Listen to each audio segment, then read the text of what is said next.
Streams are coming online.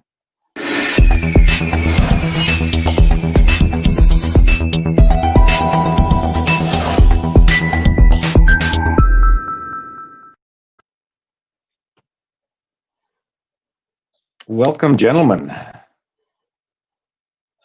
Hey there. Okay, are we set? All right. We are set indeed. I'm over here, and I will actually let you all introduce yourselves, and then I'm going to tell you guys a 1-minute story about how this panel started and what the idea was. But in the meanwhile, while introducing yourself, I'm going to go over there and make sure we actually have audio on the streams. So welcome to this panel, and I'll shut up now.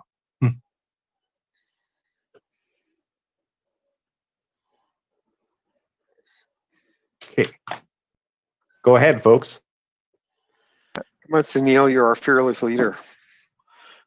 All right. I hear the stream itself coming back through on the audio, right?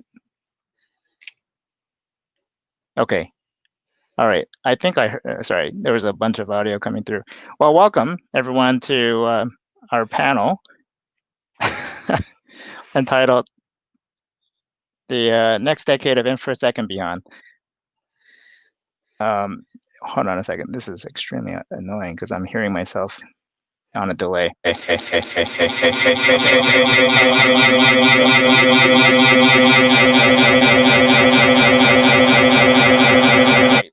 speakers. I have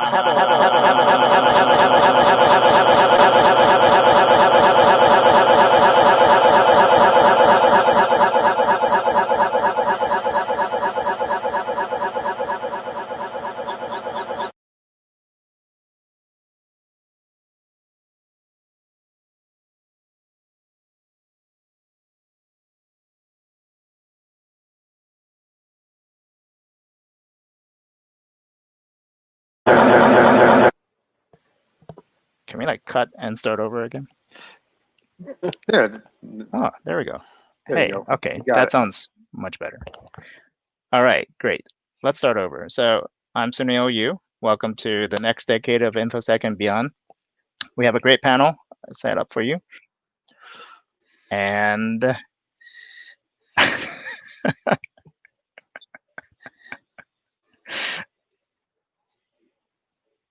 okay, I still hear myself, so. Hopefully in 10 years, we'll actually have AV figured out.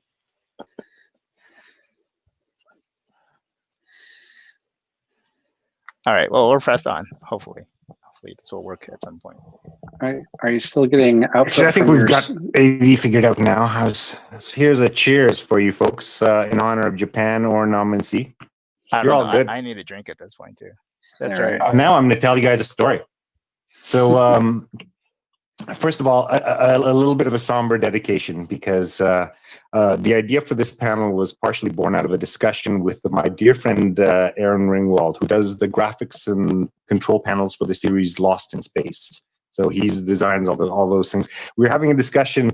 We're looking at, I think, one of the interminable commercials. It has a hacker control panel which has bar graphs and things like that, and it's all black and white. And you know, I think you guys probably can figure out which antivirus vendor that was that I'm talking about, and just from the ad. And I was getting frustrated. Is like, okay, you know, this is ridiculous. You know, this is not futuristic. What's the cyber tank of the future? What's an attack console of the future going to look at like?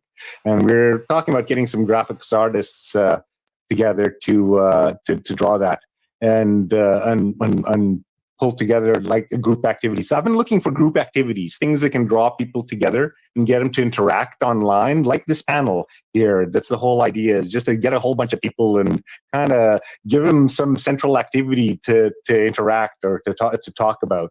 So the idea with Aaron was to get a bunch of graphic artists and draw the cyber tank of the future. And the dedication sad part is, unfortunately, I mean, my heart out goes out to him, because Aaron's dad is leaving us tonight with an assisted suicide because of cancer. So it's really, he wasn't able to join us. So much love to you, Aaron.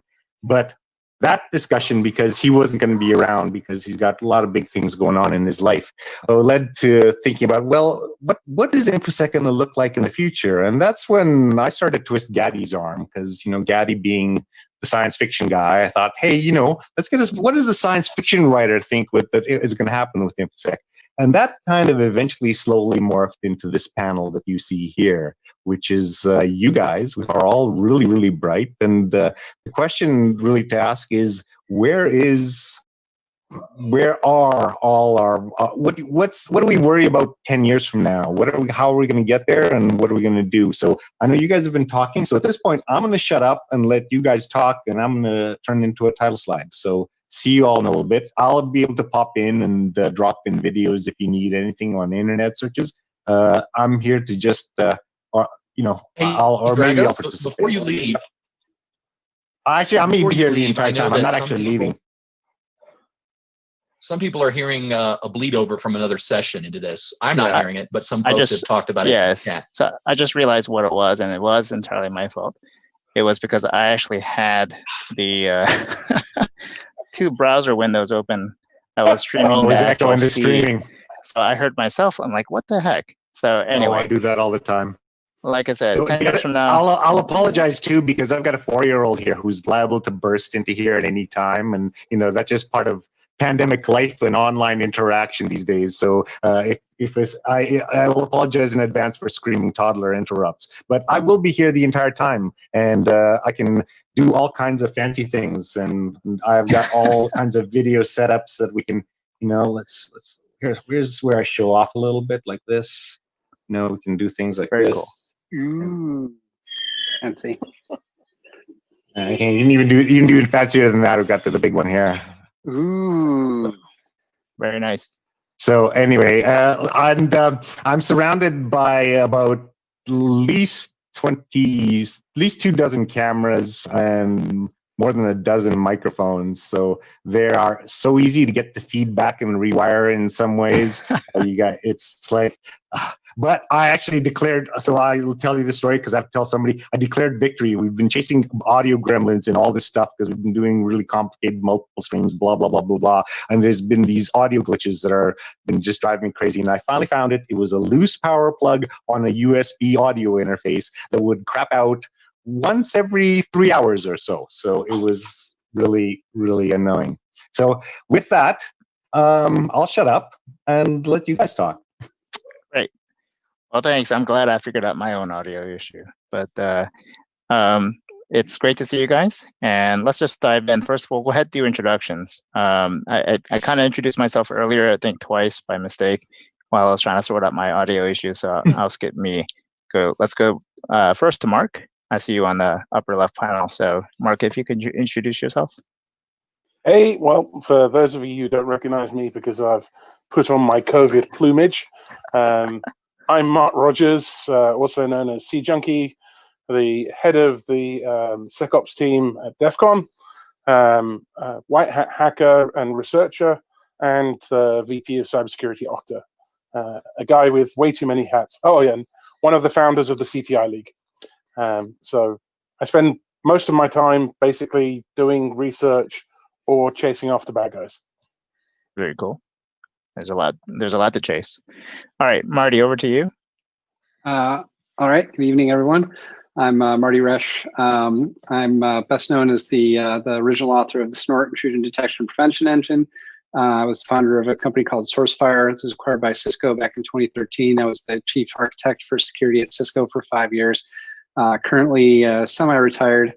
You see my boat background there, where I wish I was down in the Caribbean right now. I'm not. I'm currently in my house in Maryland, and have been here since March. Go figure. Currently working on. I'm actually starting to do research for ideas around a new company. So it's an interesting time to do this panel, and I'm looking forward to it. Great, thanks. Next up is Max. Hi, so I'm Max Kilger, and I'm an associate professor in practice at the University of Texas at San Antonio. I'm the director of their data analytics, master's in data analytics program, and also their critical technology studies program, which trains students and prepares them for a career in the intelligence community. My research involves helping build a better, more comprehensive understanding of the relationships between people and digital technology from a national security perspective. That's me. Great. And then last but not least, Jimmy. All right. I'm Jimmy Alderson, and I'm on a delay. I'm the Chief Executive Officer of InGuardians Incorporated. I've been doing that for many, many years now, since 2003. Was the first enlisted naval hacker, and I've spent my career doing as much in security as I could think of trying. Anyhow, I spend my days here in the mountains of southern Nevada, living off grid and trying our best to keep hackers out of the enterprise. All right. So first of all, some ground rules.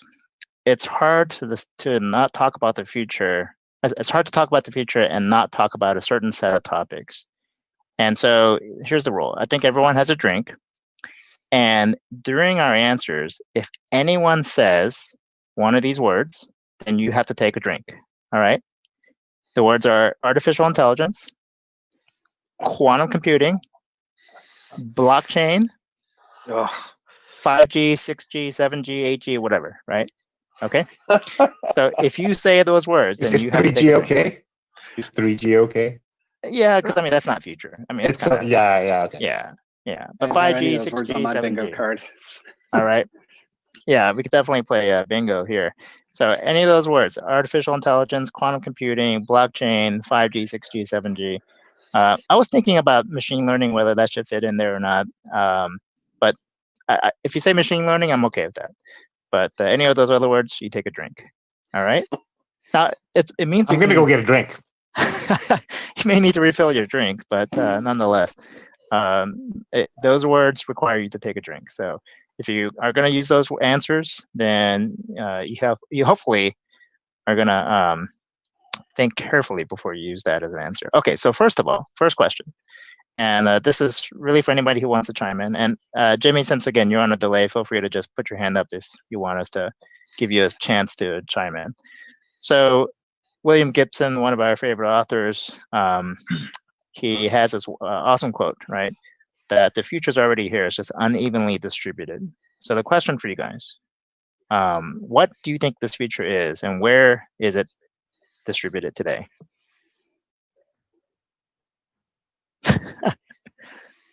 Nice. So I think that's a really apt quote. I really like that a lot. Oh, Jimmy wants to talk. So, I'll stop. I'll let him chat, and then I'll No, go ahead, pop back. Max. Go ahead, finish, Okay. and then we'll switch over to Okay. Jimmy. It's a really apt quote because I think that what you see with this synergy between new emerging technologies and people and how they begin to change their behavior and relate towards them, you see a glimpse over here of the future, and then it blips out, and you see maybe a glimpse over there of the future, then it blips out, and so you see these glimpses, and you're not sure really, what the future holds, but you know it's coming. You see little tiny pieces, and you go, oh. So that's a very sort of touchy-feely, artsy kind of description, but that's sort of how I feel. But what are some of those glimpses? Give me an example of a glimpse. Well, I see things, for example, like everybody talks about, cyber terrorism. No, it's never happened, or maybe once with Stuxnet, or maybe Ukraine, or something like that. But I wrote a chapter for the Army War College on the future and the potential emerging cyber terrorism movement. So I see that happening. One of the things I do as part of my national security shtick is peer to the future and say, yeah, you might want to be careful about that. All right, Max. Oh, sorry, Jimmy. You had something you wanted to offer? Yeah, I was going to say that, a lot of times these technologies will be unevenly distributed. For example, as Marty mentioned, when he started Snort way back in the day, the only people who had IDS were people who had the money to pay for it. And so then IDS became much more proliferated once someone carried the banner to bring it into the open source arena. I think we're going to see that regardless of what the technologies are moving forward. That's also going to play a part. Corporations and enterprises will get the stuff first, more than likely. And then once some folks decide to go open source with it, then others will get it. There's also the uneven distribution of technology across nation states, as there is a competition for this technology and getting access to it. So I think that that's going to hold true no matter what we see in the future. I believe that's probably going to be part of the uneven distribution that William Gibson speaks of. Well, one of the things that may equalize the uneven distribution is open source. So you mentioned that, of course, and Marty being one of the leaders in driving open source capabilities way back in the day. Do we see open source as a way to make that distribution more even? Yeah, I think you do. And I think it's had a big kind of democratizing effect across the software world over really the past, whatever, depends on how you count it, 25 to 30 years anyway. In terms of bringing a set of capabilities to the table that previously weren't available in terms of both features, functions, capabilities, as well as kind of composability of functionality. I've been teaching myself Go lately, and have been kind of very pleasantly surprised at A, how easy the language is to pick up, and B, just how much stuff there is available for it to, so I don't have to go write my own, IP geolocation stuff. It's all out there already. Just, sign up for the right data feeds and away you go. And, like putting together software more composably is much more approachable than it used to be. I mean, 20 years ago when Snort was getting started, it was like writing raw C code and, need a binary tree, write a binary tree, need a linked list, write a linked list.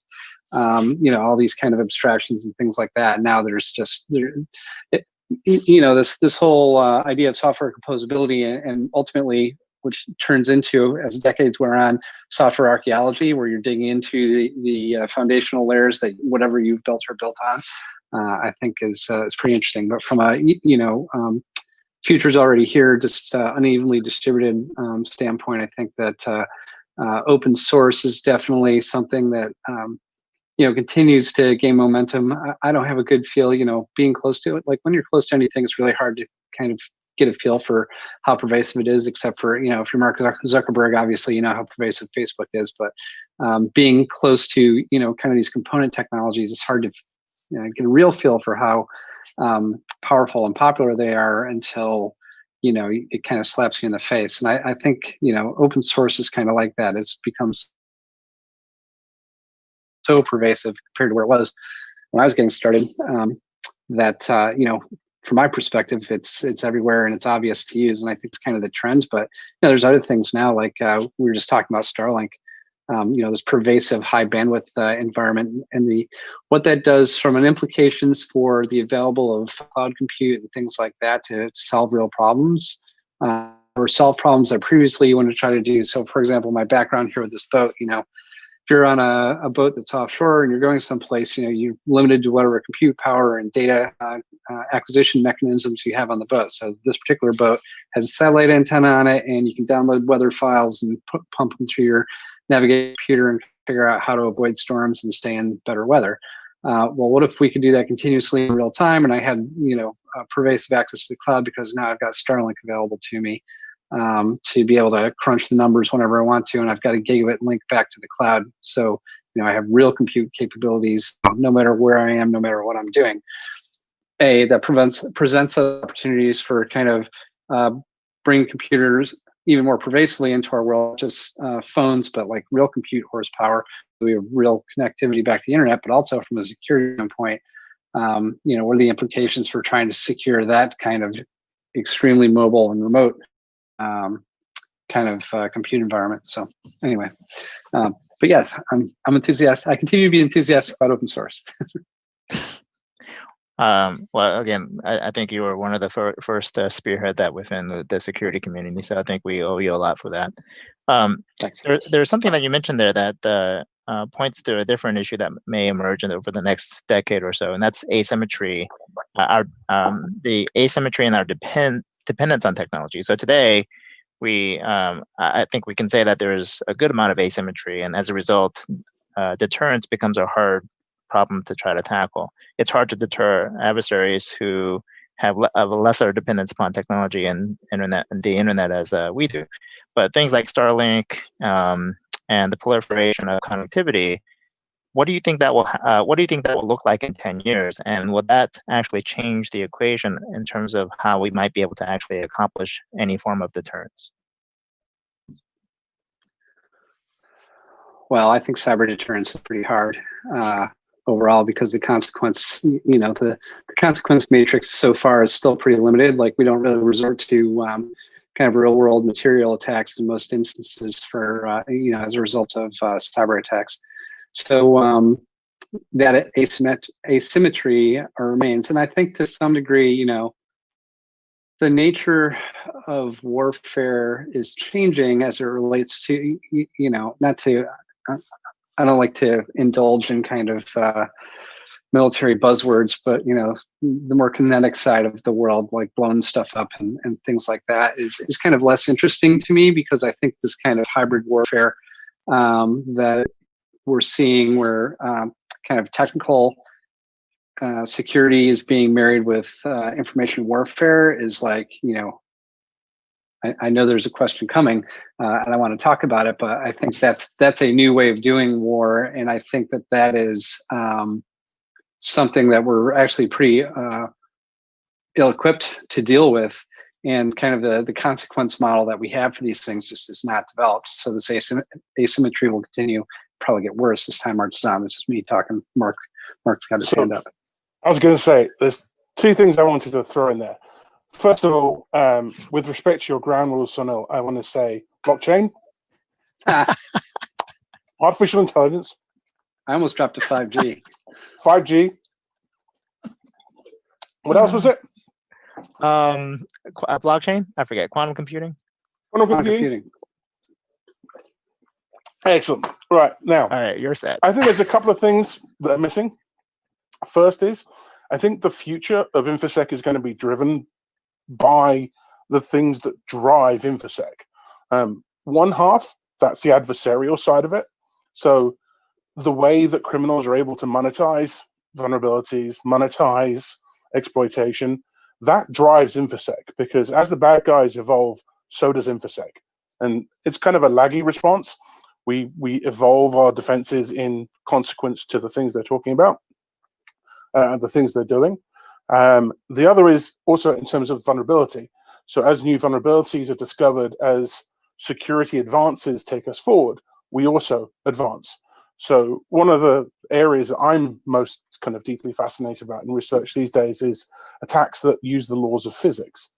So when you consider things like the density of silicon that we're putting out now, and the fact that that means that our silicon is vulnerable to attacks using the electromagnetic spectrum, attacks such as Rowhammer, for example, where you can create memory errors and control those memory errors in such a way that you can take control of program flow. That, for me, is a whole new domain of attack that's opening up. And we've seen these kinds of interference attacks evolve slowly for the last 20 or 30 years. And they actually started out in things like slot machine attacking and glitching for crypto computing. But now we're actually seeing them in a way where you can directly interfere with the flow of programs. And I think we're going to see that kind of stuff go a lot further. And that's where there's a lot of interest. On the warfare side of things, I think actually the hybrid warfare is going to break out. And I think it's going to turn into a series of set domains. So we already have the kinetic warfare domain. Everyone understands that. That's dropping a bomb on someone, shooting a rocket at someone, shooting someone with a missile. Next, you have the cyber physical domain. That's using some kind of cyber technology to create a kinetic effect. So whether that's messing with ICS so that you cause a power plant to shut down, blow up, whatever, but it's creating some kind of physical effect. The next domain that's coming along and is only just sort of emerging is cognitive, cyber cognitive. And that's where disinformation comes in, where people are the target. And we're seeing this domain advance furiously. You know, we saw it in bold type in the 2016 election. We've seen it even more crazy throughout 2020. Disinformation as a service is now a thing. People are able to just use simple tools to create 20,000 bot networks that make a 200-person protest look like it's a 30,000 person movement. That's the sort of industrialization of the military complex I see in that sense. Jimmy, you had something you wanted to chime in with? Yeah, no, for sure. You know, bringing it back to the asymmetric piece of it, you know, you called out dependencies on technology. And one of the things that Mark just talked about is a technological society that has dependence on silicon, and you have this Rowhammer effect. But I think on the other side of the asymmetry, you have folks like, you know, cultures that live in Afghanistan, or if you're trying to, you know, attack those types of situations, I believe that the advantage still goes to the people who are using the technology, even though you have this other kind of cultural information thing that the folks who are using the technology may not be plugged into. But I think that you know, the things you were talking about, Mark, and about how the different domains will break out. I think about it from a perspective of InfoSec as a weapon. And really the only people that we can bring InfoSec as a weapon to are those who have technologies that they're depending upon, large societies, they're on grid, etc. And then we have, you know, disinformation as a weapon, as you mentioned, and that uses technology as a substrate, but it doesn't require the technology. Because when I think about the American public and the disinformation campaigns that went in during the elections that have come about, you know, that's a technological society that's dependent upon that for their information. But if you take another group like Afghanistan, it's not a very highly technological society, but they still have information pass, scuttlebutt, the rumor, what have you, and disinformation still plays a way there. I think asymmetry, when it comes to these types of information security attacks and defenses, to Marty's point, you don't really see, you know, somebody shut down some grids and now we're going to go drop a bomb on somebody else's utility section or something like that. You don't really see that much. So I don't, asymmetry comes into play, but not in the ways that we would normally think of it with kinetic warfare. So I actually, I'm sorry, I just gonna say, I think you're wrong. The asymmetry is kind of the key point here. A tiny investment allows amplification beyond scope that anyone has ever been able to achieve before. You know, disinformation and propaganda has been with man ever since you've been able to speak. You could argue that some of the graffiti on the walls of Pompeii was disinformation. True. But the effect of technology is that it's an amplifying vector, and that has gotten cheaper and more efficient. And so now a single party can bring a nation state like America to its knees with a tiny investment. Sorry, I let you, Max. So I want to comment on what you said, but I want to bring it back for just a second. So historic, you know, the relationships between kinetic warfare and cyber warfare, they're complex. We don't really know a lot about them. In the early days of cyber warfare, I mean, the early days of cyber back in the early 60s and everything like that, when the military looked at cyber, they kind of said, oh, I don't know, kind of looks like a weapon of mass destruction. What's the last weapon of mass destruction we had to create policy for? Nuclear weapons. Oh, okay, we'll just take that nuclear weapons policy and stick it on cyber, which fortunately, very quickly they realized, oh, that was a really bad mistake. But even today, so for example, in 2017, in the U.S. National Security Policy Report, there are 24,254 words in that National Security Report, and 31 of them are the word cyber. Yeah. And then in 2018, a preliminary draft of the US's national nuclear strategy was leaked. And in that strategy was a small paragraph that talked about basically, if there's a very significant cyber attack on critical infrastructure in the United States may contemplate a nuclear strike in return. So, and to your point, Mark, I've written extensively about sort of what I call the civilian cyber warrior, and how now that the internet is here, it's shifted the power relationship between people and nation states. It used to be, social scientists have studied this crap for decades, and it was always like Godzilla steps on Bambi, nation state takes out individual. But now, for the first time, because the internet, you've got a high probability of success, a low probability of apprehension, a high probability of very serious large-scale damage. Basically, for the first time in history, an individual can effectively attack a nation state. And that power shift, that once that becomes more salient in society and more people become aware of it, I think we're going to have some tremendously more serious problems. So we're kind of seeing it happening already, right? Tonight, if you're watching the outgoing president tweet, we see tremendous damage being done by one person with a big platform. Yep. I mean, who has more influence, Angela Merkel or Taylor Swift? Influence is power now, and it's just a different form of power that has a different kind of impact. And how it gets channeled and how it's being weaponized is evolving. It's a relatively new theater, and so a lot of the bad guys, on the criminal side, they don't understand how to monetize it as well yet, and on the military side, they don't quite understand how to weaponize it yet. They're still talking about sort of adaptions on things that they've already seen and known before, but they haven't really branched into the completely new space. Like, to put a fine point on it, one of the demonstrations that I've played around with is, if you look at the number of vulnerabilities in the National Vulnerability Database that are ranked, say, 3 or lower, that are just informational vulnerabilities that allow you to display some sort of information, there is a massive abundance of them. Vast majority of enterprises, these will be marked as won't fix. But the ability to put up a piece of information in a critical control environment can have a devastating effect. If I'm able to take over the infotainment system on, say, I know every car in a particular city with a picture of a bomb and a countdown timer, how many people do you think are going to drive those cars? What kind of national disruption is that likely to cause?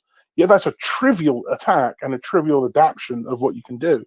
The future is going to be an evolution in what we're doing beyond what we think, because what we're thinking right now is rooted in what people already know. What we need to think about is what we don't know. Okay, so let me see if I could frame this properly, because I was trying to figure out how cognitive attacks intersect with InfoSec. If I understand what you're saying, and part of the question that I'm thinking through is, what can InfoSec people do when it comes to cognitive attacks, right? That was the underlying question I had. But you pivoted just a moment ago and talked about how someone can couple a cyber attack with a cognitive attack to potentially amplify the outcome, right? So there's clear InfoSec implications, and the things that we do on a daily basis to do InfoSec, we continue to do. But is there anything specifically with cognitive attacks that InfoSec people should train up on to bolster our skills in that space to attacks there? I'd say the first and most important point is, don't disregard informational vulnerabilities just because they're informational. We have actually seen these attacks in the real world.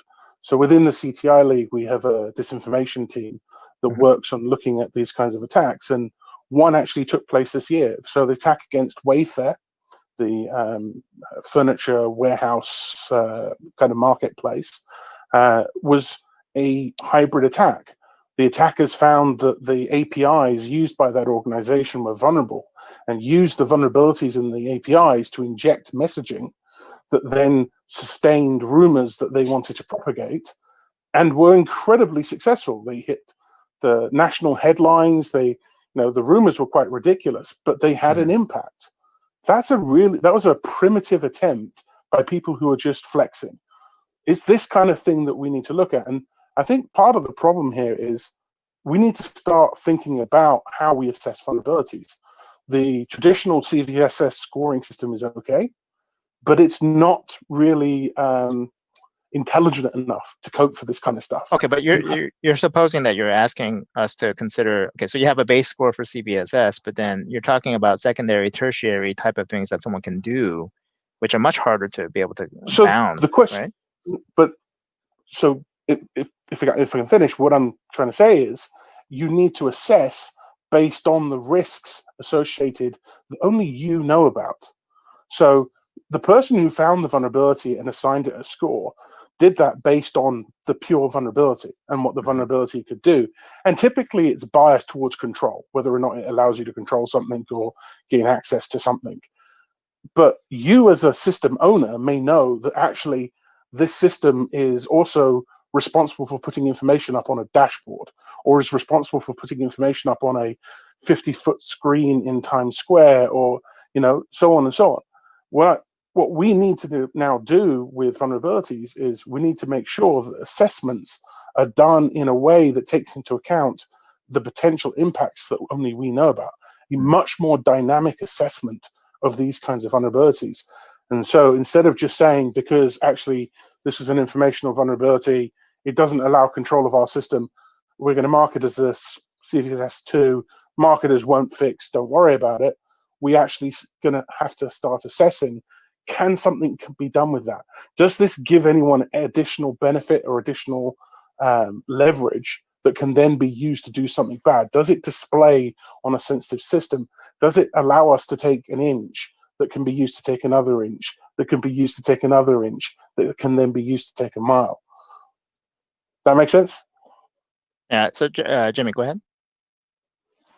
Yeah, talk about a few things there, and I completely agree with you, Mark, about informational vulnerabilities and their use in attacks. I think we come down to authority, right? When we have a cross-site scripting type of thing where we just test it out to see if we get the information thing that pops up, we all often think about, okay, what's this web application for? Who could we confuse with it? Who could we dupe with it? But when we look at like another situation, what happened in Hawaii, when the informational alert went out to say that there was an incoming nuclear attack, clearly that was not somebody taking advantage of a vulnerability, but it's an example of how a large mass of people can hear something specifically from an authority. When it comes across your phone and it looks like it's an authoritative message, and it's not on a web page someplace, but it's on your phone, it looks like an Amber Alert, people are going to respond to it. So now we're in the process of determining authority of messages, way back like we were generating certificate authorities back in the day. So anyhow, I agree with that about the informational vulnerabilities can be chained together with other things to make reality look like it's not what it is. The defense of that, if there is one, is really about deriving the authority of it. Like perhaps a large screen in Times Square is like, someone's messing with it. But when it comes across your phone, it's a whole different ball of wax. Well, there are some very, very good cognitive security people out there. The problem is they're a pretty lonely bunch. They have a difficult time getting people, policymakers and strategy folks and government and mill to basically listen to them. And, that's a serious mistake. And that's something we can do to correct that if we work at it. Well, I was on a panel with Sarah Jane in a separate time and day, but unfortunately we didn't invite her here. Let me pivot slightly and jump to a slightly different question. I can see some attacker doing a cognitive attack, but we're not going to drop a bomb We're not going to do a physical response based on that, at least not that I can tell. But I wanted to Not pivot yet. Well, I wouldn't be so sure. Okay, well, so that's my Fair question. time. Yeah, right. So, 10 years from now, what do we envision? And many of us who've grown up in this place, grown up in this domain, we know about this digital Pearl Harbor, right? We've heard about this for a while.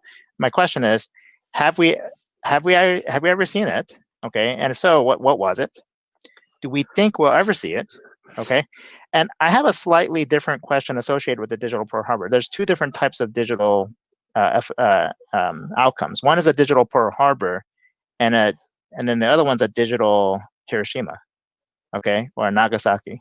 So one is an attack, the other one's a response. All right, and I'm curious, do you think we'll ever have something like that? And if we ever have had it, what was it? So, Jimmy. I'd like to jump in there real quick on this one. When I think about digital Pearl Harbor, I think about Pearl Harbor. And two things strike me about Pearl Harbor. One was a surprise attack, something that was not expected. And so attack by nation state. And the other side is, what was the actual impact? And I should say three, and then there's the response, right? So you got the attack, there's an attack. So when we think about Stuxnet, this is a nation state attack, right? But it, shut down some uranium enriching type of stuff, right? So it wasn't really a attack like Pearl Harbor per se, right? When I think of that, the closest thing that I can come to right now, and again, no idea of nation state or not, but when we look at the ransomware that's impacting all of the healthcare situations right now in the middle of a pandemic, and you end up with people who, don't get the care they need, or their records are lost, or they can't get people die from this kind of stuff. So you actually have a physical impact where there's casualties, there's collateral damage. And so that's the key thing. It's not just a nation state attack, but there's a lot of collateral damage to me when I think about a digital Pearl Harbor. The second thing is the response. The response to Pearl Harbor, was gradual. It took place over, several, 5 years before we got to major, back to the Nagasaki idea, digital types of things of that nature. So when I think of digital Pearl Harbor, the thing that gets me is the level of casualties, the level of hurt, the level of damage caused to a people, and specifically from a nation state, but maybe not. But again, I think the ransomwares that are taking over hospitals right now is a good indication of that kind of thing. I'd say another. Go ahead.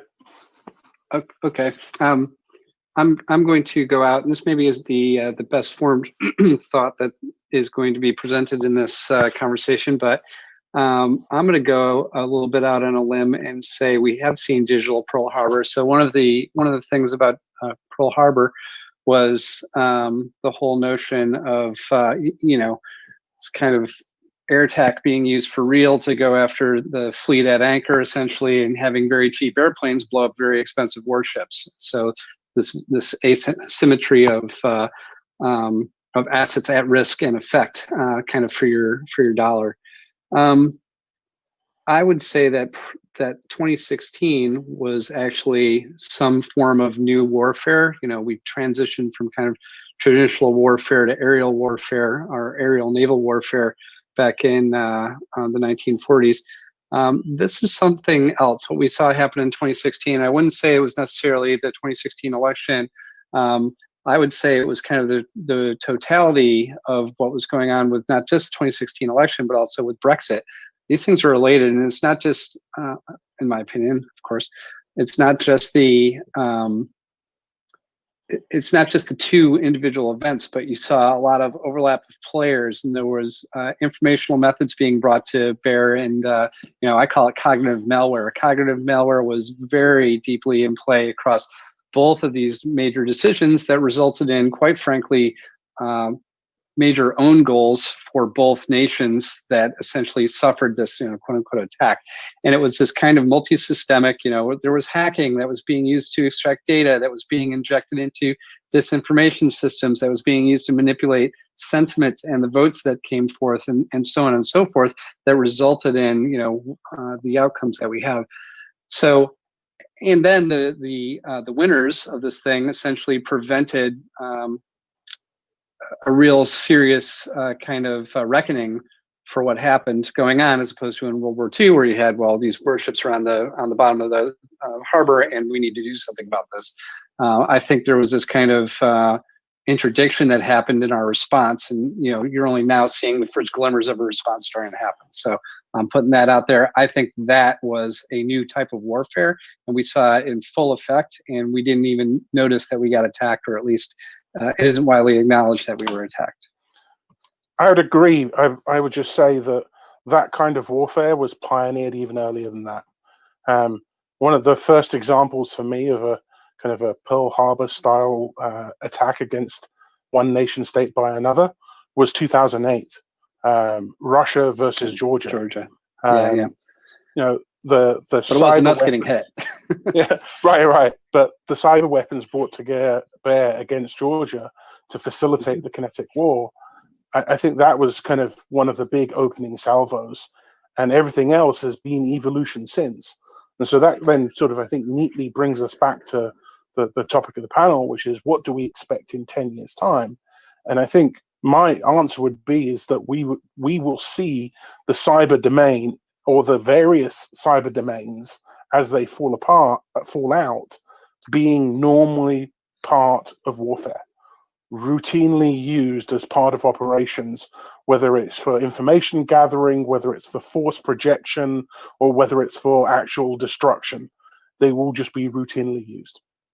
So then, if the natural progression, so if it's already happened, then should we anticipate a natural progression towards a digital Hiroshima, digital Nagasaki? So, like in terms of response? Yeah. First of all, I thought what Marty said was really well said, Marty. That was actually quite good. Yeah. Whenever I hear the words digital Pearl Harbor, it just drives me crazy. And the reason I do that is you don't want to make the mistake that I cited earlier, which is like basically making kinetic analogies and pushing them onto cyber. If you're not very careful about that, you're going to make some very, very serious mistakes because of the complexity of cyber. So I just want to put that warning out there that you can talk about it, but that's why I hate people asking me about it. I just go, yeah. no. So and you're right. I think I should take a drink even though I don't have one. The question really is applying to a point of escalation, right? So we see at this point in time, there's not been very evident, visibly evident actions that has deterred any of our adversaries, right? So if there is some sort of activity that will occur within the next 10 years that could potentially deter our adversaries, would that not manifest in some effect that may actually be physical in nature? But deterrence doesn't really work very well in cyber. Go ahead, Jimmy. That's right. I was just going to say, Mark mentioned, again, the asymmetric stuff earlier, and we think about disinformation with the goal of destabilization of things like, changing the decision on Brexit, changing the decision on an election, not just here, but in other areas. It really only takes one that you don't know where they're coming from. It only takes somebody to concoct a really good story and inject it into a community where it'll be amplified for it to start to generate doubt and things of that nature and belief in other ways. I think it's hard to go after that. And that's what makes these types of attacks really difficult. It's easy, I think, for us to go and say, well, clearly Putin had a dog in the race with Brexit and destabilizing the European Union. Clearly had a dog in the race with the American elections and things like that. But tracing it back into such a way that, with Pearl Harbor, it was very clear who was attacking. There was no question about that. But now with disinformation campaigns, it makes it a bit more difficult, even though there are usual suspects. So go ahead, Max. So I'll just very quickly say that the theories of deterrence, they just don't work that well in cyber, because in theories of deterrence, basically you have to know, the other side has this particular weapon and it has this particular effect and it can affect these particular systems. And while it works pretty well in kinetic, it doesn't work very well in cyber. Go ahead, Marty. Let me offer that real quickly. I think it doesn't matter to the public. So let's suppose, and Mark, you probably have some insight in this. Let's suppose we see a lot of hospitals go down. We don't know, we can't necessarily tell you exactly who did it, but wouldn't the public demand a response? I think honestly, being involved in the situation that has been recently unfolding in the US, the primary concern is how do you return to some kind of normal operation? Because it's an incredibly difficult situation to unravel. I'm not involved in trying to do the attribution, and there are agencies and other folks who are involved in that.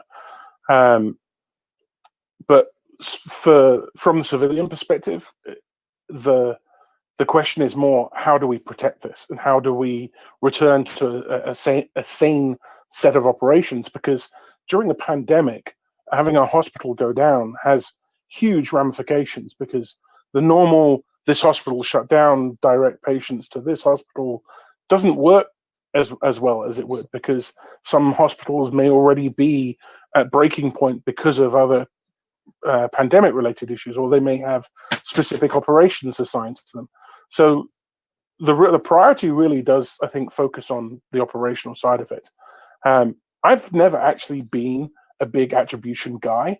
One of the reasons is, like, what does attribution even get us these days? You know, sure, you name a bunch of different folks in a foreign country who've done something, and you put their pictures up and you do some sanctions against them, are unlikely to have much effect until we have a real way to prosecute them through the force of international law. We're not actually going to achieve a huge amount. I'd much rather focus on the TTPs, focus on how these things are happening, and attack the methodology and prevent more of these things from happening. For many of us who became what is now the CTI League, we got involved because we saw things like WannaCry and NotPetya as a wake-up call. If they can do this to hospitals with ransomware, and we're now in a pandemic and we don't take action to defend it, who will and how? And so we've been focusing on that side of it, and not so much on the attribution and what recourse should be done to somebody if we find out they did do it. If I could just shut them down and wipe them all off, that for me would be absolutely perfect. Marty, you had something? Oh, well, I was going to add on to the last commentary about kind of retaliation and kind of the cognitive warfare and things like that. The only point I was going to make was that I don't necessarily strictly pin it on something like Putin and Russia, although they did have stuff to gain from it. I actually kind of hew more to the, if you guys have ever read the Nils Gilman Twin Insurgencies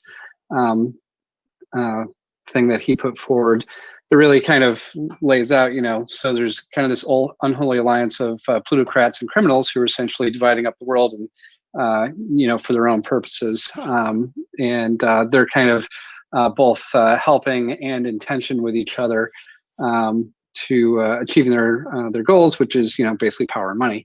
And I think that's my opinion. That's kind of this complex web of actors that's involved with these kind of nation state digital Pearl Harbor or whatever.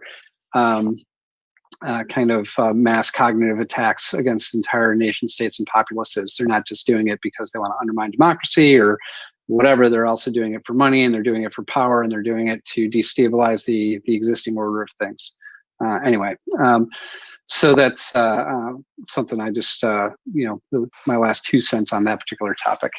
So if you look at what Martin Lebicki says, who I think is probably the best cyber strategist in the U.S. at RAND, and he says that basically there are 3 different responses that a nation state might have to a cyber attack. Now, one of them is to try and minimize it. Nothing to see here, move along, et cetera, et cetera. The second is basically blaming the victim. Oh, this organization basically had bad security and blah, blah, blah, blah. And the third one that Mark mentions is the least effective, which is to say, oh, look, Russia did it. Okay, now what? How are you going? What are you going to do to them? Because there aren't real straight connections between kinetic and cyber in terms of retaliation. There aren't really great connections between economic and cyber. You basically that's the worst option for a nation state is to identify the attackers, because then it's like, okay, now what? And so the nation state looks bad in front of its citizens, and it just makes a huge mess. Yeah, I understand. Well, attribution's hard. What do you do with it when you have it? At the same time, I can imagine in the next 10 years, we have a pretty catastrophic event that affects how the American public sees it, or how it will skew how the American public will see well, at least the American public will see the damage that has occurred, the lives that have been lost, and demand retribution in some way. And even if there's not clear attribution or a way that we can, anyway, at some point, I envision that we're going to have some event like that, right? And the politicians, the military, they're going to have to do something. Is it going to be shooting a missile into the Hamas cyber headquarters? Or is it something the equivalent of that? I mean, what are we going to see? Are we going to see the Internet Research Agency go up in smoke? So one of the things I think about with this, and in discussing with my colleagues at InGuardians about this upcoming panel, one of the thoughts that came up by my good friend Mike Poor was about internet identity. We already see the real ID on our driver's license, right? So they're trying to have a much better understanding of who's moving where, et cetera, et cetera. And one of the things that you were saying is like the retribution. The group gets together and wants retribution, but maybe the group gets together and says, well, maybe we want this other technology for, again, authority, right? Like that way we can track back. Jimmy says something on Facebook. Is it really Jimmy saying it? Is it these types of things? And when I think 10 years into the future, I mean, I look at the real ID now. But does that make its way into daily cyber interactions? A drink for cyber, but does it make but does that happen 10 years from now? Is there a new kind of ID that gets created that's a little bit more tying people back to things in order to slow down some of this disinformation? And where did the rumor come from? So I think I'd probably get shot by a random sniper if I don't talk about digital identity, given that I actually work for Okta. At the end of the day, I see the evolution of digital identity as being one of the ways in which we are going to tackle a lot of the major cybercrime that we see. Because the reality is the cybercrime that's causing the most harm to everyday citizens is actually really simple stuff. It's things like business email compromising. It's things like phishing attacks. It's the ransomware attacks. It's all of this kind of low, simple, but well-executed stuff that's easy to monetize. And I see digital identities being a really powerful tool in protecting against that kind of stuff. Someone can't send an email as you if they can't break your identity. Someone can't steal your ballot or steal your vote if they can't pretend to be you, or they can't access your services. But I think it breaks down when you start to look at between nation states, because what incentive do nation states have to federate identity between them? And without any incentive to do that kind of federation, you've got localized pools of identity that various governments control, which is going to be good for general cyber hygiene and protecting citizens, but it's not going to be very much use, I think, in the scenario where you have something that, of a catastrophe for the size we're talking about. We are moving into a world where more automation is going to exist. We are going to be in a domain where there'll be planes that fly themselves, cars that drive themselves. All of these things, they're computers with wings or with wheels. They're vulnerable. They can be brought down. That will cause catastrophic effects. I don't see the attribution side of it evolving and the effectiveness of retribution evolving enough where that's going to then warrant, say, dropping a bomb on another country. I think the likelihood is that will force evolution in the policy space and force evolution in the financial sanction space. All right, so we are at past the hour, but I want to wrap up with this one last question for all of you guys. So I'm a big sci-fi fan, and I think when we think about the future, science fiction is a great reference point for us to look at and say, okay, what might the future look like? So the question for you guys is, what science fiction creation do you hope and think is achievable in 2030, in 10 years? And how would you attack it? Okay, so what science fiction creation do you think is achievable by 2030, and how would you attack it? So to give you guys a chance to think about it, my answer would be, one, I would hope that we can have a tricorder, like a real tricorder. I think there's already a tricorder X Prize for that, but one that can help diagnose, ills and whatnot. And the way I would attack it is, if I could hack the tricorder, I could then say, hey, buy this miracle pill to fix your problem. And I can then have your tricorder report that you're no longer, you're free of that ill because you've taken this pill. And so I'll make a lot of money by selling these magical pills by hacking your tricorder. All right, Mark. I think, so the one I'd like to focus on, partially because I've got to cheat, because I'm already doing some research on it, is I'd like to think that we'll reach a stage of artificial intelligence that is smart enough that it's capable of semi-complex decisions.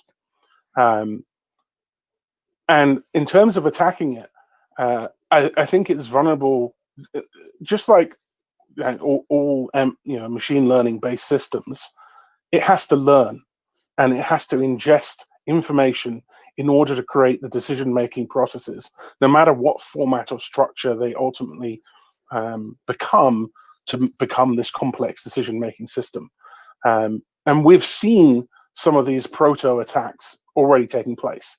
So it is possible to poison machine learning algorithms used for image recognition by injecting specific images or shapes, or poisoning other images that they use to train the model when it's in a supervisory state. You can do a local experiment yourself with an iPhone, because whenever you enter the PIN code into Face ID, it assumes that that's a near miss, and so it takes another photograph. You can use that to pollute the image that's stored, or the representation of the image that's stored inside the iPhone, and get close family members to be able to unlock your iPhone, amongst other things.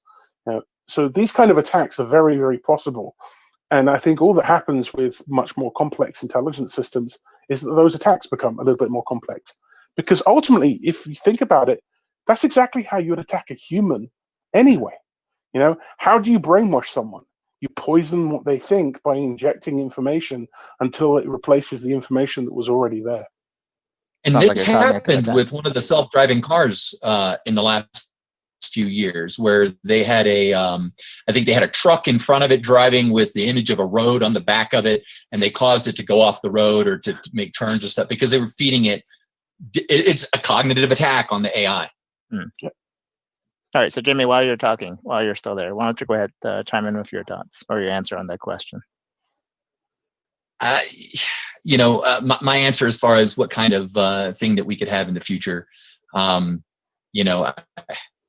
me, I think energy is a big thing. Energy creation. We went back to dependency and asymmetry. I think living off grid really teaches me how important energy is and the access to it.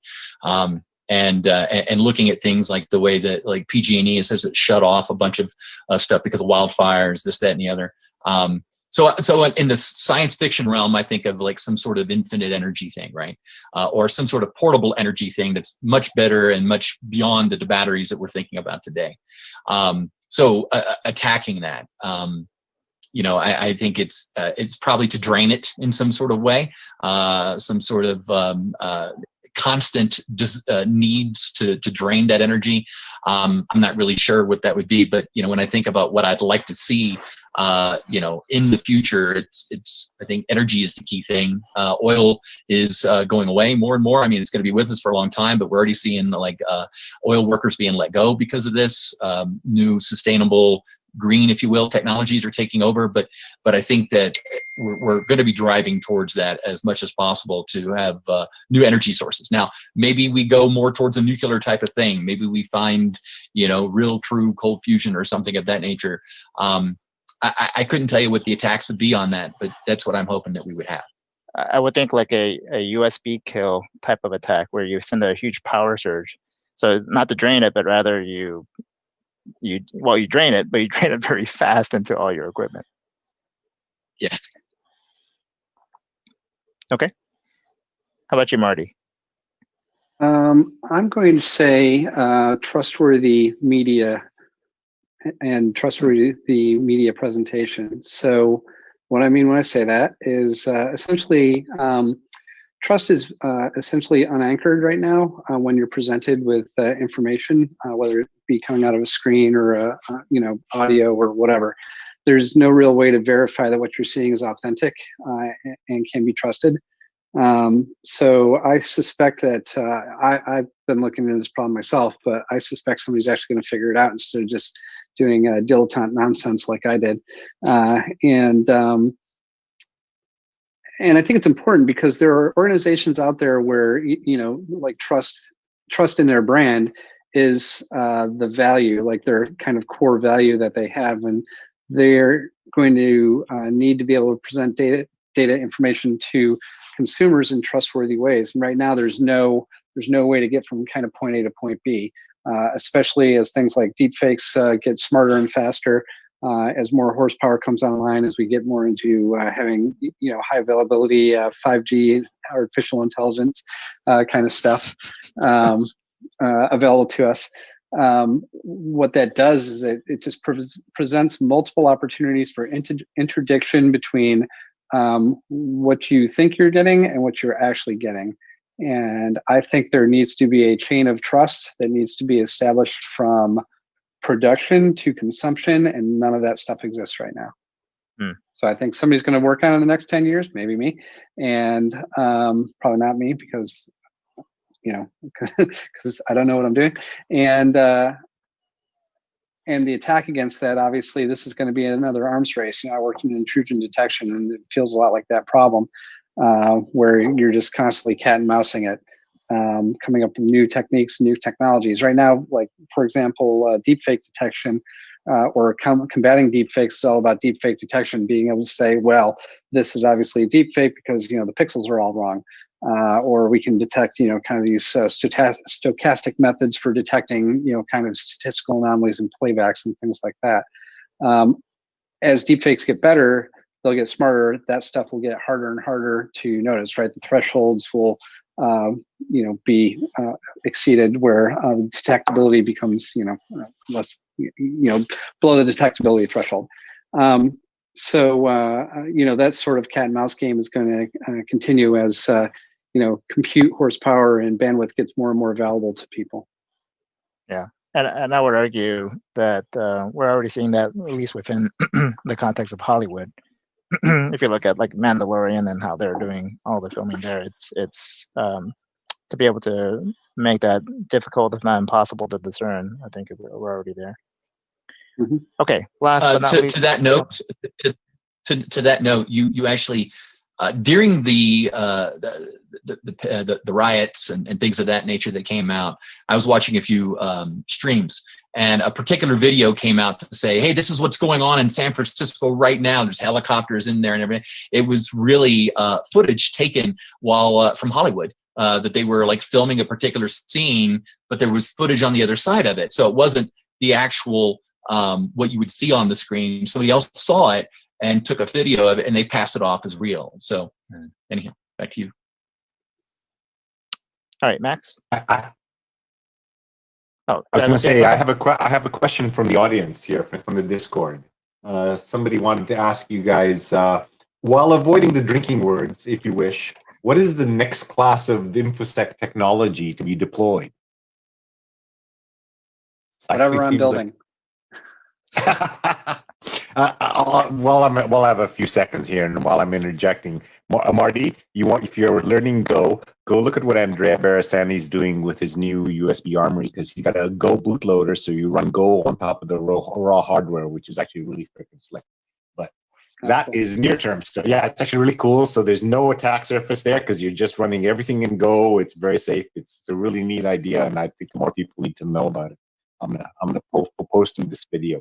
So, what do you guys think? What's a class of InfoSec technology? I mean, is AI a drinking word? Do I have to go get my beer? Yes. Yes, it is. It is a drinking word. Drink twice, in fact, because it's Okay. 2 words. I mean, do you even deploy AI? I'd still like to see a security event management, log analysis, and things like that turn into a automated hunting tool. And there are some folks who are working on things like that, but to really get to a point to where you can that they're really viable and they become just as common as AV or IDS. I'd build on that by saying contextual vulnerability analysis. Something that's able to take in multiple inputs, whether it's bug reports, vulnerability disclosure, knowledge of system, etc. Feed it all in and come up with a true contextual vulnerability assessment that allows for accurate prioritization of fixing and true understanding of impact. That's a tall order. Mm-hmm. I have a particular view on this, and I have a whole talk on it, which is that we've gone through these different eras of time, which happens to map nicely to the NIST cybersecurity framework, where the 80s we focused on identify-oriented problems, the 90s we focused on protect-oriented problems, the 2000s we focused on detect-oriented problems, the 2010s we focused on respond type of problems, and so the 2020s we're going to focus on recover-oriented problems like ransomware. And so, but the challenge is the current era problems can't be solved with the prior era solutions. So we need new era solutions. We need recover-oriented solutions, not more protect, detect, and respond. And so there's a whole new class of recover-oriented solutions that I project will be deployed. And there's old ways to do recover, like backup, and there's new ways to do recover. And the new ways is aligned to this construct that I came up with called the Die Triad. And DIE stands for distributed, immutable, and ephemeral. Distributed, immutable, and ephemeral. And the idea is that if we build towards DIE, it lessens our burden for CIA. So anyway, that's what I think is the next class. You know, I'd say one of the big problems is, though, we never really finished any of those categories you mentioned. And the tools that we built during those phases all have a shelf life. We're still seeing vulnerabilities come out that we would have laughed at in the 90s. Directory transversal is still a thing. Look at the F5 vulnerability and the Citrix vulnerability. They literally used practically the same strings and the payload could fit into a tweet. Until we kind of get a real handle on some of these other problems, should we even be moving into new spaces?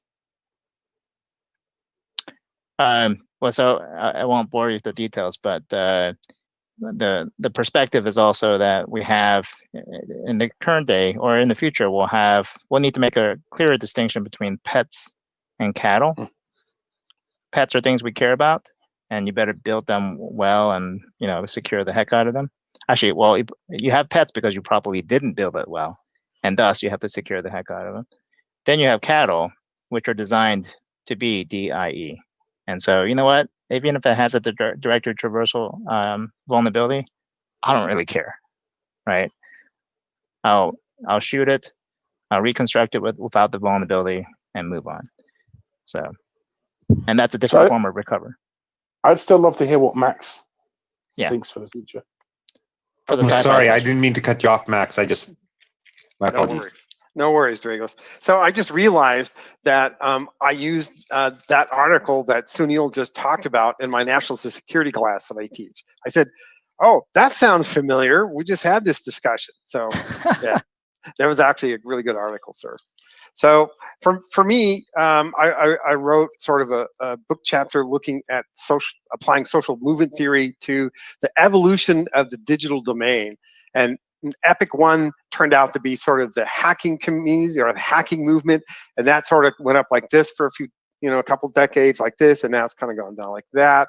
And that basically spun off Epic 2, which is the cybercrime epic, and that's basically with us now, and it's still basically increasing like this. And the question that was posed to me was, okay, so what's the next epic? And after looking at the theory and doing some research, I said, well, I think there's a good probability Epic 3 is going to be a cyber terror epic, and that's just dating. And then somebody at this NATO course I teach asked me, okay, smart guy, what's epic number 4? Which, and at the time I said, hey, look, I had a hard enough time thinking up epic number 3, 4. But recently in my national security class, we had a discussion. I said, oh, that might be it. And basically spinning off from epic 3, the cyber terror epic, is the agent of terror is no longer going to be a human. It's going to be AI. So I have to drink. And that's Epic 4, which is not even, hasn't been conceived yet. Let's put it that way. So that's what I see. Well, when we hit artificial general intelligence or strong AI, my prediction is that InfoSec will be the last of our concerns. So Sounil, I would ask you a question about the pets versus cattle thing. With cattle, and I think we see this with with the virus that's going around right now. So let's say, for example, you've got cattle, and now they're all subject to a particular vulnerability. How do you reconstruct without that vulnerability? In the given the time window that it runs across that. In some cases, it's like, oh, there was just a small little a problem, so it's like a virtualization thing. We blow it away and we bring it up from last known good or something like that. But if they all have the same vulnerability to a particular attack, how do you reconstruct with that? And I think that's the one part that's, again, becomes the arms race, right? That's the part we never really get away from. Although we might be able to be more efficient in that way, I think we're still going to have that kind of issue. Yeah, and well, I think part of the premise here is that we'll always be creating new things that will have vulnerabilities. And even if we got rid of all the vulnerabilities today, we'll have another one tomorrow. So what the main, one of the key principles of that Die Triad is ephemerality. Those assets really only have a very short lifetime. So Netflix may have an encoding, they'll spin up a workload that does encoding for your videos. It only lives for as long as the encoding process is happening. It could be rife with full, and it could be full of vulnerabilities, but who cares? Because in about 4 minutes, it's gone, right? So I think at the end of the day, it requires us to focus on how do we build on top of more defensible infrastructure? How do we operate that efficiently? How do we gain situational awareness of that entire environment? And if we can do that well, then the security countermeasures that we need to put forth become far fewer in number. We have less to worry about at the end of the day. But unfortunately, that's not how we build things today, or how we've built things in the past, I should say. Why are we struggling with InfoSec today? It's because we didn't build it. We built things like pets in the past, and tomorrow we need to build things more like cattle. And my view for InfoSec, and even the profession of InfoSec, is today we're a bunch of veterinarians, and we just have too many pets to deal with. That's our struggle. Tomorrow, I want to be a pet control officer. I want to minimize the number of pets and not have to practice my veterinary skills as much, because frankly, I already have enough clients. I have enough pets to deal with. And with the number of pets that I have to deal with, I'm afraid that one's going to run out into the street and get and then the SPCA or the CCPA is going to come after me, right? So I want to make sure that I limit the number of pets going forward, so that my job becomes easier and we become more agile, more defensible in all the great ways that we want. So with that, doesn't that fly? I was gonna say, doesn't that fly in the face of we're seeing things more replicatable and more, everything's scaling up more as we go to cloud infrastructure. Google's spinning whatever 30,000 container instances a minute up and down, and the more I see us going in the exact opposite direction of fewer pets. I see us going to vast fleets of pets. Oh, no, but unless we give those pets, I don't think Google will consider those pets. I think Google will consider. No, so those are ephemeral. I know you're considering those ephemeral, but I see everything multiplying rather than becoming fewer. But that's just a commentary for there. And actually, that's okay, as long as, again, it's immutable and it's ephemeral. So it's fine to have a widely distributed base of assets, 30,000 cattle, but as long as they're immutable and also ephemeral, that's fine. Interesting. I would rather have 30,000 pets than 30 pets. I'm sorry. I would rather have 30,000 cattle, any of which can die anytime, and I don't care, than 30 pets that I'm always afraid of running out into the street and getting run over. So maybe I'm the last one out here. Maybe I'm the last one out here with a hacker mindset, because I still firmly believe that anything man makes, man can break. And all you're doing is changing the timescale in which it needs to be hacked and shifting the focus. And I'll give you an example of this. The thing, there's a natural phenomenon that works similar to what you're talking about. And it's the butterfly migration from like lower Mexico all the way up to the Northwest. And butterflies will live and die at different intervals in that process of that migration. So like cattle, it's a cattle run. They're moving up there, but they die, they get regenerated, they die, they get regenerated. But they all have a substrate they require, right? And if you can attack that substrate, then you kill off the entire migration. So, right. But I think to your point, Mark. And the substrate is still a pet, but you just have as few as possible. True. Yeah, the substrate is definitely a pet. Yeah. It might be milkweed or whatever it is they feed on. That's right. But the cattle are also vulnerable. You just need to attack them faster and more furiously, and then leverage them. If I can hit you with 20 billion cattle as part of my DDoS, it doesn't matter if they only live for 15 seconds versus several magnitudes smaller that last a couple of days. Agreed. It's just that I don't care about the cattle. You might. And you will do when the cows come for you. That's right. If I break 30,000, if I see somebody breaking 30,000 at once, then there's another problem that I have, which is I don't have operational visibility into what's going on. Right. So there's a criteria here, which is as soon as I see one cattle get sick, I don't really care about that cattle. I'll shoot it. But if I start seeing 2, 3, 4 cattle get sick in rapid succession, then I start doing something about it so that I prevent more cattle from dying. And that could include, for example, culling all 30,000 cattle myself. Right? I can shoot them all really quickly if I wanted to, and that limits the ability for the attacker to do anything meaningful with that. Right? So anyway, real world trivia. Did you know cows actually kill more people than sharks? Yes. No, I didn't know that. It's true. Cows actually are one of the more lethal animals around the world because they quite often crush people, and they actually kill a fair number of people a year. And horses kill more people in Australia than venomous animals. So on that note, Dragos, thank you for putting this panel together. I've had a great time this evening discussing some things, and I've learned some things and had a good time. So thank you. So what we're going to do here is I'm going to let the people in the Zoom come and chat with you guys for a little bit, and we're going to let you guys chat. I'm just going to go over here and press off on all these streams, and we'll say bye to folks. So let's all wave bye.